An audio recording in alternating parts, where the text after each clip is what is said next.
अजितदादा जिवंत आहे असं प्रत्येक कार्यकर्त्याला वाटतं आणि अजितदादाच्या प्रत्येक नेत्याला सुद्धा असं वाटतं की अजितदादा जिवंत आहेत, पण अजितदादाचा अपघात झालेला आहे किंवा घातपात झालेला आहे याच्यात देखील खूप शंका आहेत. कारण शंका कशामुळे येते? कारण जिथं दादाचा अपघात घडला त्या अपघाताच्या जागेवरती जे कागद पडलेले आहेत ते जळलेल्या अवस्थेत नाही आहेत. दुसरा डाऊट हा आहे की तो पायलट सांगत होता की धुक्यामुळे दिसत नव्हतं म्हटले, अशी पण चर्चा झाली होती. पण ते कॅमेऱ्यामध्ये दुरून सुद्धा दिसतंय की धोका अजिबात नव्हतं. ते कॅमेऱ्यात असं सुद्धा दिसतंय की ते विमान हवेमध्येच पलट्या मारतंय. आणि तिसरी शंका अशी आहे, मुंबई एअरपोर्टवरून जेव्हा विमान निघालं त्यावेळेस ते विमानाचा कलर ग्रीन होता आणि जो अपघात घडला त्या अपघात झालेल्याचा कलर रेड होता. जो तुम्ही इन्क्वायरीसाठी ब्लॅक बॉक्स नेलात त्या ब्लॅक बॉक्समधून इन्क्वायरी होऊन आतापर्यंत त्याचा डाटा बाहेर यायला पाहिजे होता.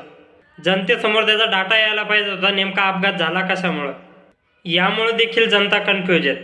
आणि अजून एक गोष्ट आहे, ज्यावेळेस दादा एअरपोर्टवरून प्लेनमध्ये बसले त्यावेळेसचे CCTV कॅमेरे देखील समोर यायला पाहिजे होते आतापर्यंत. जसे अमोल मिटकरी म्हणतात प्लेनमध्ये 6 जण होते आणि 5 जणांचे बॉडी मिळाली, 1 जण कुठे आहेत? त्याला उत्तर देण्यासाठी तुम्हाला एअरपोर्टवरचे CCTV फोटोज हे मीडियासमोर द्यावं लागणार आहे. ते देखील आतापर्यंत झालेलं नाही. मग जनतेने याला घातपात नाही समजावं तर काय समजावं अजून? आणि दादाच्या प्रत्येक कार्यकर्त्याला वाटतंय अजून दादा जिवंत आहेत, अशा प्रत्येक कार्यकर्ता अपेक्षा धरून बसलेला आहे. आणि हे महाराष्ट्रासाठी खूप मोठं दुर्दैव आहे. जो एक संविधानिक जिम्मेदारी पदावरती बसलेला व्यक्तीचा असा अपघात होऊन मृत्यू होतो, हे खूप दुर्दैव आहे. आणि त्याची माहिती आतापर्यंत समोर येत नाही, नेमका अपघात झाला कशामुळं. आणि माझा तर अंदाज असा आहे की येणार पण नाही.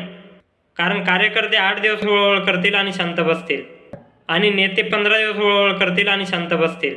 आणि एकदा जनता शांत झाली, प्रकरण 100% दबलं